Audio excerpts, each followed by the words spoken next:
welcome back to Simra classes where you are our priority. I know by this time you already know.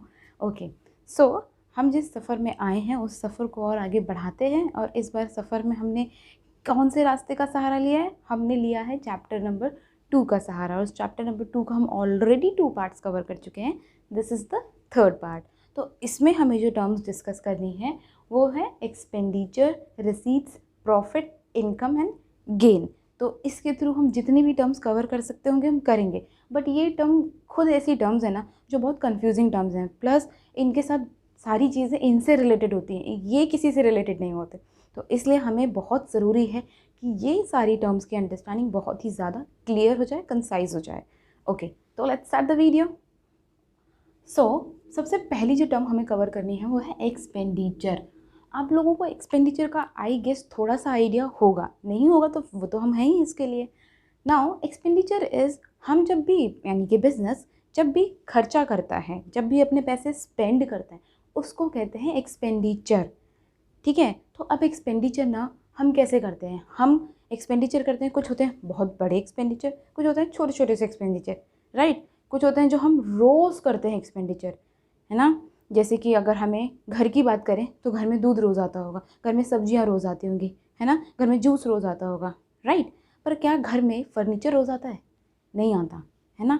क्या घर में bed रोज़ आता है? नहीं. क्या घर में अलमीरा रोज़ आती है? नहीं. क्या घर ही रोज़ आता है? क्या हम रोज़ रोज़ घर खरीदते? नहीं, है ना. तो जो चीज़ें हम रेगुलर करते हैं वो रीअकरिंग होती है. मतलब दूध आज भी आया, दूध कल भी आएगा, वो रीअकरिंग है, रोज़ रोज़ अकर होगा, है ना. बट घर ही खरीद लेना या फर्नीचर खरीद लेना वो कभी कभार होता है. प्लस वो हम किस लिए करते हैं? अपने लिविंग स्टैंडर्ड को बढ़ाने के लिए, है ना. Same goes with business also. देखो, बिजनेस भी तो कुछ खर्चे होगा जो रोज़ करेगा. वो कौन से खर्चे होंगे भाई? वो खर्चे होंगे गुड्स के ऊपर, क्योंकि वो गुड्स ही तो रोज़ परचेज़ करेगा, उनको बनाएगा, उनके ऊपर पैसे खर्च करेगा और फिर उनको सेल करेगा और उससे पैसे रिसीव करेगा, है ना. तो ये जो रोज़ परचेज़ कर रहा है वो खर्च ही तो कर रहा है ना. परचेज़ फ्री में तो कर नहीं रहा है, वो खर्च कर रहा है उसके ऊपर. तो ये एक तरीके का रेगुलर खर्चा हो गया. तो वो खर्चे जो रीअकरिंग होते हैं नेचर में, प्लस वो बिज़नेस को चलाने के लिए होते हैं. दूध घर के रोज़ चलाने के लिए आता है, रोज़ चाय पियोगे तभी तो उठ के काम कर पाओगे ना. इसीलिए तो जो खर्चे बिज़नेस अपने रीअकरिंग नेचर का करता है प्लस वो बिज़नेस को चलाने के लिए होते हैं, उसको कहते हैं रेवेन्यू एक्सपेंडिचर. ठीक है. और जो खर्चे हम घर को मॉडिफाई करने के लिए, और अगर बिज़नेस की बात करें तो बिज़नेस को एक्सपैंड करने के लिए या बिज़नेस को रेवेन्यू बढ़ाने के लिए, सेल्स इंक्रीज़ करने के लिए करें, मतलब किसी भी तरह बिज़नेस का एज अ होल फ़ायदा हो रहा हो. यहाँ तो हम रोज़ का अपना काम निकालना चाहते हैं इसलिए कर रहे हैं. यहाँ पे हम अपने बिज़नेस को बढ़ाना चाहते हैं, है ना, वो कर रहे हैं. और हम रोज़ रोज़ तो ऐसे खर्चे करने नहीं जाते. क्या हम रोज़ ही एक बिज़नेस और ख़रीदने जाएंगे? नहीं. अगर बिज़नेस बढ़ाएगा तो कैसे बढ़ाएगा अपने बिज़नेस को? या तो वो एक नई यूनिट स्टेब्लिश कर देगा, या तो एक न्यू मशीनरी ले लेगा, है ना, या वो एक जगह नया प्लांट स्टेब्लिश कर देगा, है ना. अब ये रोज़ रोज़ प्लांट थोड़ी बैठाए जाते हैं कि आओ हम यहाँ पे भी अपनी फैक्ट्री बनाएं. बहुत ही सोचने समझने की बात करे जाते हैं. तो जो खर्चे हम बहुत बड़े अमाउंट के साथ करते हैं प्लस रीअकरिंग नेचर के बिल्कुल नहीं होते, मतलब नॉन रीअकरिंग होते हैं, उनको कहते हैं कैपिटल. अच्छा, अब एक बात बताओ, यहाँ पे ना कैपिटल वर्ड लगाया है तो उससे आपकी ट्रिक बन सकती है. कैपिटल किसकी होती है? ओनर की. और ओनर को फ़ायदा कब होगा? जब बिज़नेस बढ़ेगा, है ना. ये भी फ़ायदा देगा लेकिन ओनर को डबल फ़ायदा कब होगा? जब बिज़नेस और बढ़ जाए, है ना. इसका फ़ायदा तो सब लेके जाएंगे, जो कंपनी में काम कर रहे हैं वो भी तो जाएंगे ना लेकर, उनको भी तो सैलरी देनी है ना, मैनेजर को भी तो सैलरी देनी है ना, सबको ही देनी है. इसलिए यहाँ से तो हम अपने रोज़ रोज़ के जिस सैलरी वगैरह भी देना है, ये अपना लिविंग ताकि बिज़नेस एग्जिस्टेंस में रहे इसलिए करते हैं. और ये करते हैं कि बिज़नेस एग्जिस्टेंस से और अपर लेवल पे चला जाए. ठीक है. तो आई होप हमने रेवेन्यू और कैपिटल में डिफरेंस क्रिएट कर लिया होगा. अब यही जो डिफरेंस है ना हमें आगे भी हेल्प करने वाला है. क्यों? क्योंकि जिस तरीके से हमारा अगर एक्सपेंडिचर हम दो तरीके से डिवाइड करते हैं, रेवेन्यू एक्सपेंडिचर और कैपिटल एक्सपेंडिचर, उसी तरीके से हमारी जो रिसीट्स है ना, अब रिसीट्स क्या होती हैं? पैसे आने को रिसीट कहते हैं. दो तरीके से पैसे आते हैं. अब ये कैसे हो सकता है? पैसे तो सिर्फ सेल से आ सकते हैं, सेल ऑफ गुड्स से आ सकते हैं ना. अब ये दूसरा तरीका कौन सा ले लिया? वो दूसरा तरीका कोई और तरीका नहीं है. कभी कभार बिज़नेस को करते करते ना, जैसे अगर मेरी वो बिल्डिंग जहाँ पे मेरे अभी करंटली ऑपरेशन सारे होते थे, अब वो बिल्डिंग मेरे काम की नहीं रही, तो वो बिल्डिंग बेचूंगी कि नहीं बेचूंगी, है ना।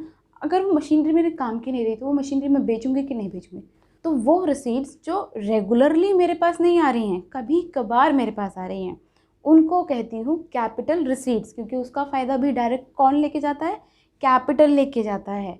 क्योंकि ओनर क्या कहता है, भाई मैंने ही तो खर्चा करा है ना, तो इसका फ़ायदा हमें मिलना चाहिए ना, इसका फ़ायदा एम्प्लॉयज़ में थोड़ी बचना चाहिए। एम्प्लॉयज़ तो अपना जो सेल होगा उसमें से तुम्हारी सैलरी तो दूंगा, लेकिन जो ऊपरी खर्चे मैंने करे हैं उसका फ़ायदा तो लेने दो ना। तो उसका फ़ायदा लेने के लिए कौन आता है, कैपिटल आता है। तो एक होती हैं कैपिटल रिसीट्स और एक होती हैं नॉर्मल रेवेन्यू रिसीट्स। जब यहाँ पे हम रिकरिंग नेचर के करते हैं खर्चे, गुड्स से रिलेटेड थे ना, यहाँ पे वही रिसीट्स आती हैं जब हम गुड्स को बेचते हैं तो कुछ पैसा तो आएगा ना, उसको कहते हैं रेवेन्यू रिसीट्स। अच्छा बच्चों, लेकिन रिसीट ना हमारे पास दो तरीके से आ सकती हैं। एक हो सकती हैं जब हम गुड्स को बेचते हैं, ठीक है, और दूसरी हो सकती हैं, अब सोचो अगर मेरा एक बिज़नेस है और मेरे पास कुछ पैसे रखे हुए हैं, गुड्स को बेचने से जो मेरे पास पैसे आए, कभी ना कभी हम सेविंग भी करते हैं ना, हमारे पास भी तो रखे रहते हैं ना घर में, तो हम क्या करते हैं, या तो एफडी बनवा देते हैं या फिर बैंक में डलवा देते हैं या कहीं इन्वेस्टमेंट कर देते हैं कि नहीं। उसी तरीके से अगर बिज़नेस ने अपने पैसे इन्वेस्ट करवाए हो या कहीं और किसी और प्रोजेक्ट में इन्वेस्टमेंट कर दी हो, तो उसको वहाँ से भी तो प्रॉफिट हो सकता है ना, और वो प्रॉफिट भी तो फिर रेगुलर आएगा, इंटरेस्ट रेगुलर मिलता है ना बैंक का। ये भी क्या हो रहा है, ये रेगुलर ही आ रहा है, बट ये हमारे गुड्स के थ्रू नहीं आ रहा, ये आ रहा है अदर देन गुड्स। तो कुछ इनकम्स हमारी ऐसी होती हैं जो गुड्स को बेचने से नहीं आती, बट वो भी रेगुलरली आ रही होती हैं। जैसे मेरे पास अगर मेरी बिल्डिंग का ऊपर वाला फ्लोर खाली है और मैंने उसको रेंट पे दे दिया, तो क्या वो रेंट हर महीने नहीं आएगा, आएगा। अगर बिज़नेस के पैसे जो एक्स्ट्रा हैं उसने एफडी बनवा दी, उस एफडी से इंटरेस्ट आएगा, उसने किसी और इन्वेस्टमेंट में लगा दिए तो वहाँ से भी पैसा आएगा, आएगा कि नहीं। तो वही सारी चीज़ें, बट हम गुड्स के साथ नहीं, अपने एक्स्ट्रा, सबके पास दिमाग है, सब लगा लेते हैं, एक्स्ट्रा सोर्स ऑफ इनकम निकाल ही लेते हैं, तो वो इनकम है बट रेगुलर आने। और कुछ होती हैं जो रेगुलरली नहीं आती। तो आई होप आप लोगों को डिफरेंस नज़र आ रहा होगा। यहाँ पे वो रिसीट्स आती हैं जो कभी कभार होती हैं, ठीक है, वो छोटे अमाउंट की हों बड़े अमाउंट की हों, लेकिन नेचर कैसा है, नॉन रिकरिंग, रोज़ रोज़ नहीं होती। और यहाँ पे वो आती हैं जो रोज़ रोज़ होती हैं। It could be from goods but it could also be from other than goods, ठीक है, ज़रूरी नहीं सिर्फ गुड्स से ही। अगर आपके पास दिमाग होगा तो आपने वो फ्रेज सुनी होगी, पैसा पैसे को खींचता है, तो ये वही वाली आइडिया है, ठीक है, कि आपके पास पैसा था तो आपने कहीं और भी इन्वेस्ट करा और पैसे ऐसे खींच लिए, ठीक है। Now moving on, profit, income और गेन। अरे अगर हम नॉर्मल इंग्लिश की बात करें तो they all are same, isn't it, है ना।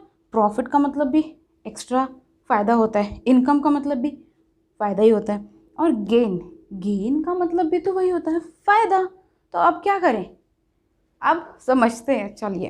तो अब एक हिंट देखो मेरी, प्रॉफिट और इनकम के आगे मैंने क्या लिखा है, वर्ड रीअकरिंग। और कहाँ लिखा है इस पूरे बोर्ड में रीअकरिंग, मैंने एक तो लिखा है मैंने रेवेन्यू एक्सपेंसेस के आगे, है ना, और दूसरा मैंने लिखा है रेवेन्यू रिसीट्स के आगे रीअकरिंग, है ना। तो इसका मतलब इन दोनों रीअकरिंग वर्ड्स का इस वाले रीअकरिंग वर्ड्स के साथ कुछ ना कुछ कनेक्शन है, कुछ तो गड़बड़ है। चलिए अब दया बनते हुए दरवाज़ा तोड़ते हैं। चलिए देखिए, फिर जो प्रॉफिट वर्ड है ना, हम एक्चुअली जब भी हम नॉर्मल बात करते हैं और किसी भी बिज़नेस की बात करते हैं तो आप कहते हो यार इस बिज़नेस में कितना प्रॉफिट होगा। तो हम जो प्रॉफिट लेकर बात कर रहे हैं ना, वो प्रॉफिट एक्चुअली हम काउंट कर रहे हैं गुड्स के ऊपर। इसका मतलब जब हमने गुड्स यहाँ पे परचेज़ करी, है ना, और उसके बाद यहाँ पे सेल करी, तो कुछ ना कुछ प्रॉफिट तो कमाया होगा ना बिज़नेस से, वरना तो बिज़नेस बेकार में खुल गया है। अगर मेरी परचेज़ करते वक्त 100 रुपये की कॉस्ट आई और उसके बाद मैं उसे सेल करूँ 120 का, तभी तो मैं प्रॉफिट कमाऊँगी ना, है ना। और अगर मैं वो प्रॉफिट नहीं कमा रही तो मैं बिज़नेस क्यों ही करने आई हूँ, है ना। तो हमारा जो प्रॉफिट वाला टर्म है ना, वो इन दो टर्म्स के साथ डील करता है। इसका मतलब जो आपने एक्सपेंसेस करे गुड्स के ऊपर प्लस जितने की आपने सेल करी, उनमें डिफरेंस देखो, वो आपको प्रॉफिट वाला वर्ड बताएगा, ठीक है। तो हमारा प्रॉफिट कितना हुआ, 20 का, ठीक है। तो ये इनकम क्या हुई।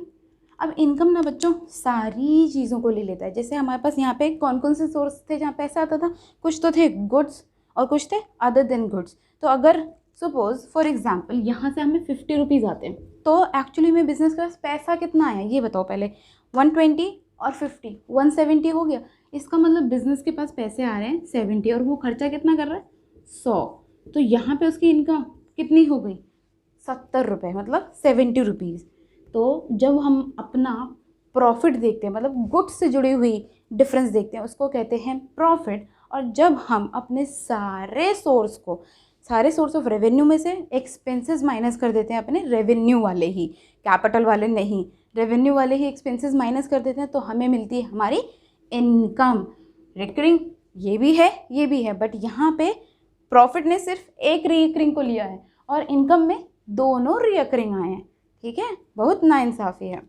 चलिए आगे। अब ये गेन बेचारा अकेले बच गया, इसका क्या करें? प्रॉफिट और इनकम ने तो रिकरिंग वाला वर्ड ले लिया, तो जो बचा कौन सा बचा? Non recurring. तो अब मैंने पूरे बोर्ड पे नॉन रिकरिंग कहाँ लिखा है? एक तो लिखा है कैपिटल एक्सपेंडिचर के आगे और एक लिखा है कैपिटल रिसीट्स के आगे। कैपिटल एक्सपेंडिचर तो हमें ऑलरेडी हमें फ़ायदा दे देता है। कैसे? जब हमारा बिजनेस बढ़ जाएगा तो हमारी सेल्स बढ़ जाएंगी। तो इसका फ़ायदा हमें कैसे मिल रहा है? इनडायरेक्टली मिल रहा है, हमारी सेल्स बढ़ जाएंगी, बाद में फ्यूचर में बढ़ेंगे, एकदम से नहीं बढ़ जाएंगे। ठीक है, पर इसका फ़ायदा कैसे मिलेगा? अब ये कैसे हुआ और गेन से कैसे जुड़ा, वो लिंक देखिए। अब देखो, मैंने कैपिटल रसीट्स कौन सी चीज़ें बोली थी कि सपोज़ कभी हमारी बिल्डिंग जो है वो बेकार हो रही है, हम उसको बेच रहे हैं, है ना। पर अगर वो बिल्डिंग आपने ख़रीदी थी 10 लाख में और आज उस बिल्डिंग का रेट है 15 लाख, तो आप उसे 15 लाख में दोगे, है ना। तो ये जो 5 लाख का है वो तो आपने ना प्रॉफिट है ना वो इनकम है, वो क्या है? वो है गेन। और उस गेन से किसको फ़ायदा होगा? सिंस ये कौन से उसमें आता है? कैपिटल रिसीट्स में। जो पूरे 15 लाख आए वो पूरे यहाँ आएंगे, लेकिन वो जो 5 लाख का हमने प्रॉफिट कर लिया है उसको कहते हैं गेन हो गया। हमें अचानक से एक फ़ायदा हो गया जिसके लिए हमने कभी उम्मीद भी नहीं करी थी, ना कभी सोचा था कि हम इस पर्पज़ से भी कभी सेलिंग करेंगे।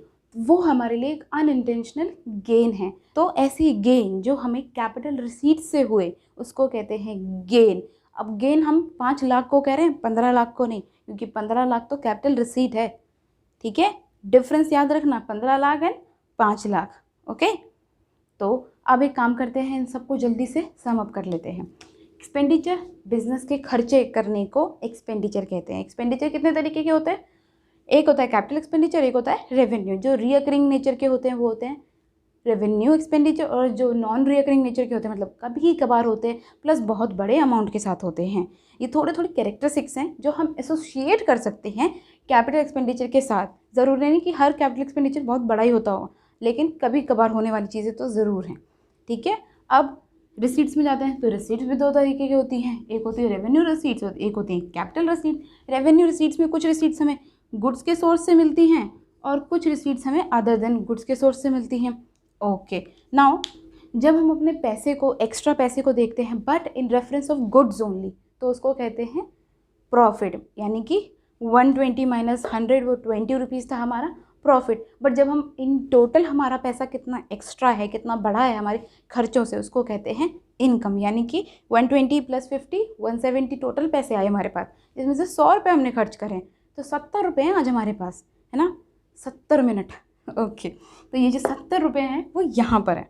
Okay, and now gain, recurring तो इन दोनों ने ले लिया, तो इसके पास कौन सा बचा? Non recurring. तो ये नॉन रिकरिंग से अपना फ़ायदा निकालेगा। और नॉन रिकरिंग से फ़ायदा कैसे मिलेगा? जब इसको नॉन रिकरिंग रिसीट्स मिली होंगी। अब नॉन रिकरिंग रिसीट्स पे फ़ायदा पाने के लिए कभी पास्ट में आपने नॉन रिकरिंग एक्सपेंसेस भी करे होंगे, है ना। बिल्डिंग भी खरीदी होगी, अगर आज बिल्डिंग बेच रहे हो तो खरीदी तो होगी ना, तभी तो वो 5 लाख कमाओगे ना। ठीक है, सो आई होप आज की जो 5 टर्म्स हैं वो आपको क्लियर हो गई होंगी। आई नो थोड़ी सी कन्फ्यूजिंग टर्म्स हैं, बट सिमरा क्लासेस के साथ कुछ भी कन्फ्यूजन जैसा रहता ही नहीं है, क्योंकि confusion should be fun with Simra classes. So with this we are delivering our promise again to you, and I know you will deliver your promise too. So jaldi like, share and subscribe to Simra classes. Thank you.